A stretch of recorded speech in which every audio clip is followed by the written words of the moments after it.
Alright guys, today we are talking about my Redcat Everest 10. So this is the truck stock. You can see it's, don't remember exactly how tall the tires are, but they're 2.2 wheels. Real beadlocks, comes with a Hexfly 15 kg waterproof servo and a brushed motor and ESC. Body's alright. I have mine sitting over in the corner, but I do have a different body on mine. So we'll get to mine. It's got a few upgrades done to it. So, I mean, you can see the flex on that. That's the bigger 19 ounce monster can, and it's flexing on it, no problem, and it can still go more. So this truck in particular, it's still stock wheels and tires. Eventually, I do want to get some aluminum or brass wheels to keep the center of gravity a little lower. As you can see, there's no bumper at all. There's no bumpers front or rear on this thing. It's not really a scale crawler, like say the Gen 7 or the Gen 8, which I will show a picture real quick. If I can get to it real quick. We'll show. So this is my local hobby shop. They don't have the red right now because I bought it, and they're about about 180 bucks. We'll say 200 after tax. You know, they have red and blue. Personally, I prefer the red body over the blue, but I'm not running the stock body anyway, so not a huge deal on that. It does come with the well, here's all the information for you. It does come with the a battery and charger. It's just a nickel metal battery. I believe it's a 6-cell, and it comes with the charger for it. All you need for the car is 4 AA's for the transmitter, which is a very basic Redcat 2-channel transmitter. Not a big deal. I could have swore it had a 3-channel, but I guess I'm wrong. I must have switched back in the day, because I did have one. If I remember, I will show a picture of it now. It's a little different. Same wheel and tire, but different body setup. But if I remember, I'll show a picture of that. So this one, get it off the can. So, nope, knock that over. Not a big deal. Alright, so this one, I put the shock keys on it to help kind of lower it down. And these things stock, it's super tall up, and when you give it throttle, the chassis actually will twist, and it kind of makes it drive kind of weird. So this helped eliminate it. I was originally at the very top hole on these, but I figured to help raise it up just a hair, because I don't want it to drag on everything. I raise it up a couple of holes. That seems to help. I do still have to get the front arms, or the front links. They're actually bent to help with ground clearance. And the rears, stock, they come straight, so they drag occasionally. It's not a huge deal to me, but eventually I would like to get the extra set of arms. Now, these things are actually able to do rear steer. I did have mine. I have the steering bracket, or the servo bracket right here. Bolts up here, and then you run a servo. But I want to go to a 3-channel, at least a 3-channel radio, like a Spectrum, one with the A-B switch on it, just to control left and right. I was going to do a Y cable with a servo reverser module, but I would much rather prefer selectable 4-wheel steer. I did have it on another radio that would control it. This one up here, it's a RadioLink RC4GS. I believe that's a 5-channel. I can't remember off the top of my head, but the way I could only get it to work without going through a bunch of settings and messing with it all day was off the gyro sensitivity setting that receiver has. So I didn't want to run that. I'd rather just have a switch that goes left and right. So I'll probably get a Spectrum radio and receiver. Not a big deal to control this. It does have these links right here just to keep it from going side to side. And you do have to run. You could either buy them, or I found which one is it? I believe this one. This is off the Nitro Slash. It's one of the original links. If you go all the way in with it compared to this one where it's out some, you bring it in all the way, it's pretty much perfect. So I think I could go in just a little more and it'd still be okay. Now the body is a Proline Comp Wagon. Yes, I like the body. The paint's it's not great. I just went with black on it, and I didn't have a whole lot of RC black like the Tamiya TS or PS paint that is made for the RC bodies. I was low on it, so I did a base inner coat of just standard spray paint flat black, and then did a coat of the RC black over top. It's not super great. It's chipping off in a few spots. I mean, I think right there, and there's a few spots up top. Yeah, like right up in here. Not a huge deal to me. I don't really care. It's a crawler, something to mess around with, and I don't have a whole lot of money into it. So, well, I accidentally hit my volume button, and apparently that ended the video. So back to the no bumper deal with these.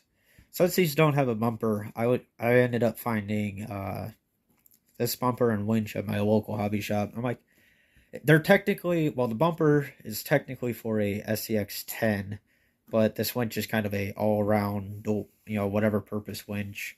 I got the winch because eventually I want to get a trailer to, I'm going to get maybe a TRX4. I'm not exactly sure what I want to get, but I want to get probably either the Redcat trailer, or I thought about getting a Traxxas boat trailer and converting it into a car trailer, or possibly even just a regular making a trailer. I haven't decided fully on that yet.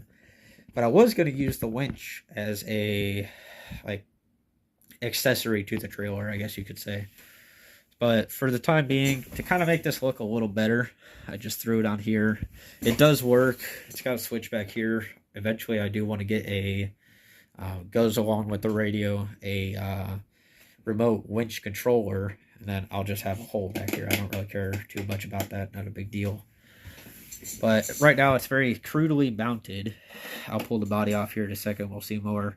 These are just metal brackets I found at Lowe's, and then it's just got one bolt on each side, super tight, just to keep it from moving too much to bolt the bumper on. Because that's where that ends, and I mean the body comes out to about here, so I had to kind of make something work with it. If I sound a little funny, I'm kind of sick right now. I got tissues in my nose, so hence the toilet paper. So now what I've done to it, besides the body, putting a bumper on, as you can tell with these tires, they look a little funny. So the stock Everest has, they're not bad out of the box, but you can see they got every lug. Now for rocks, it's not terrible, but they don't grab as much as I would like. So what I did the first day I got it, because I did it to my old one I had the same truck, different body, and a few different things done. I can't remember everything. Like I said, if I remember, I'll put a picture in. I cut every other lug off this tire, on every tire. It takes a long time, and I just use a normal set of like wire cutters, whatever you want to call them. And after a while, especially doing all four tires in about an hour, it starts hurting your hand, and man, you cramp up. But these definitely helped. I do plan on getting a different tire that's a little bit taller, just because since these don't have portal axles, the ground clearance, it is not great. Not great at all. So these tires aren't super big.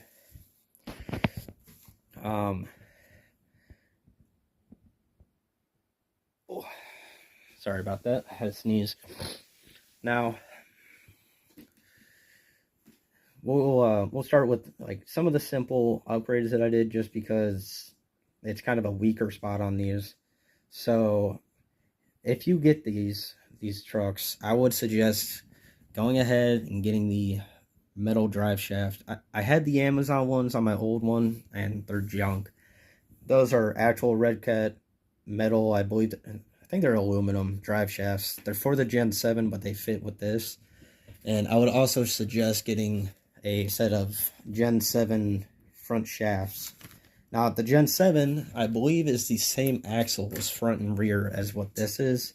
This is just technically 2 front axles. So this one's just flipped compared to this one, because they're both steering axles, which you could actually make this a non-steer axle if you wanted. It's pretty simple. You just swap out this this steering block and then this piece here. Not a big deal. You do that, but with this, they don't have a great turning radius. I would just do 4-wheel steer on a switch if possible. Now, we'll go ahead, pop. Oh, there goes that body clip. Oh. Alright. So, this thing does have like side post body clip deal, which not a bad idea, but it does kind of make it a pain. Because you got the body right in the way of the clip and everything.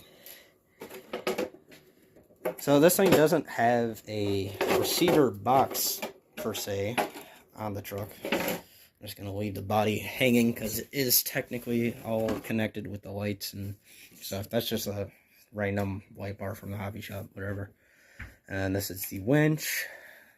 And so this is a receiver box out of, in the last video I talked about the 2 cars that are in there. I believe one's a Redcat Volcano and the other is, I believe, a Team Associated trophy truck deal. I'm not 100% sure. It didn't have a body, but it did have Team Associated electronics in it. So I believe it's like a DR10, I believe it's called. I'm not exactly sure. But that's out of this, or this is out of that, my bad. And then, you know, antenna, whatever. It does have the stock Redcat receiver in it, which from my understanding is relatively waterproof. Now this receiver box is also waterproof, but the extra safety, because I have a bunch of wires coming in and out of here. And it actually doesn't like to close all the way. But I did convert it to the Dean's plug just because it's just so happens to be what I mostly have. There's the stock body over here sitting in a dog bowl, because it just ended up there. Now back to the bumper real quick. Let's see, very basic mount for the time being. I just want to see if this bumper is going to work how I want it to, because thing is a little tip happy, so I wanted to hit the bumper first and kind of help control it. I did notice the bumper is actually in just about a perfect spot to where the body's probably going to fall, but yeah, the bumper will actually hold the vehicle, so that is nice. The winch is just an added benefit, you know. So if you notice, there's no speed controller. The speed controller usually mounts right here where the receiver box is. I put a, let's see if I can get it to tilt up so I can show you. It is a Quick Run. It's a Hobby Wing Quick Run Fusion SE. It's like a 540 size motor. It's like $80, I want to say it, roundabout, for the SE. I was gonna get the just regular Fusion deal, and it's about 100 something. But I figured since this is a cheap crawler, I don't want to spend a boatload of money into it. But I figured I'd do a little better motor and ESC combo, because that is a built-in ESC motor. So $80 for the motor. I mean, you could go as slow as you want with it. Yes, the brush motor they come with stock is just fine, but I do plan on this being through water, and it has been underwater. I'll post the clip if I remember. But yes, this thing has been underwater, so I want it as waterproof as possible. Now this servo down here, this 30 kg servo, this is like, if you go on Amazon and just type in 30 kg waterproof RC servo, you'll get like a 2-pack of these servos. I'll tell you what, these servos are beefy. I believe they're kind of like the Hex Flies, because I've seen, if you look up like a 30 kg Hex Fly, it looks the exact same. So I kind of think it might just be a a knockoff or whichever. But it does come with the aluminum horn, and it comes with a bunch of other horns with them, and a couple like little rubber grommets and spacers, you know, whichever. Oh, everything it comes with, you don't need to use, but it's handy. So, like I said, it's got the keys, it's got the Fusion SE motor, it's got the random Chinese 30 kg servo, it's got the Redcat aluminum drive shafts. I did go ahead and put in a, this is also for the Gen 7. 90% of the Gen 7 drivetrain parts are all the same. So this is just a steel spur gear. The pinion is a 15, maybe 18 tooth down in there. The trans gears have all been replaced with metal because for some reason they, like, this is the stock spur, and this is like stock transmission gears. I don't know why, but they did plastic. So, I mean, for those parts, it was like 15 bucks, I want to say, to tilt this thing on its nose. Now, you could get Gen 7 diff sliders, like diff skid plates, both the front and rear. I want to say they're 10 bucks. Now, to make these fit, these have like an ear on them. I don't know if it's just the the Everest 10 or the Gen 7s have it too, but the skid plate didn't fit exactly where that little ear was, so I cut those off. Maybe it's just these skid plates were a little off. I'm not sure. It does have brass hexes in there and wheel extensions just to help get it a little wider, help with your side scaling. But these hexes didn't work exactly. I think they were for a TRX4. I'm not 100% sure. I had to modify them. And speaking of modifying, with these drive shafts, with them being for the Gen 7, the Gen 7 has a hole where it goes through on the diff and the transmission. This one, it's just got a flat spot, so you won't get, unless you drill through it to get the grub screw all the way through, you kind of need to just run what you can. It'll be a little bit off, but with how slow this thing is, it's not a huge deal. I believe that's pretty much it. This motor, real quick, you can run this motor on 2S or 3S. I prefer the 3, but half the time I end up using the 2. And it is fully waterproof, so you ain't got to worry about anything like that. So, yeah, that is my Everest 10. If you guys have a suggestion on a different body, I like how this body looks.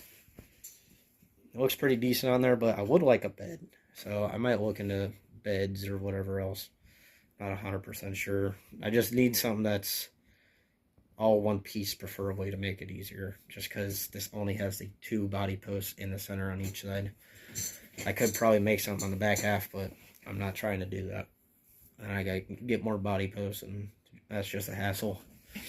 But, so yeah, that's the Redcat Everest 10.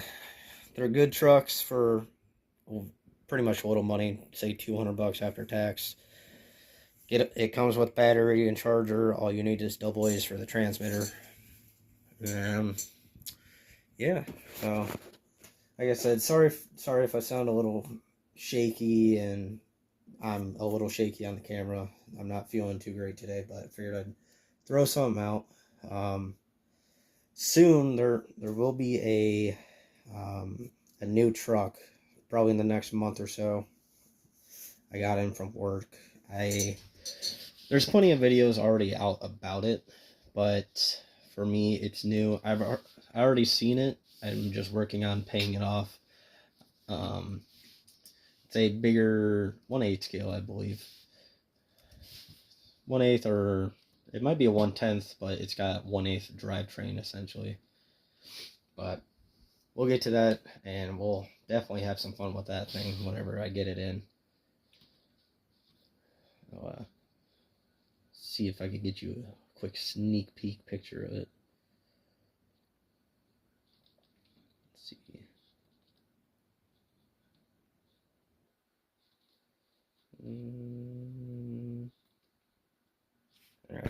So yeah, that's, you know, it's already been out. They are working on a different one now, from what I've heard, but soon you see a little sneaky peeky in the corner there.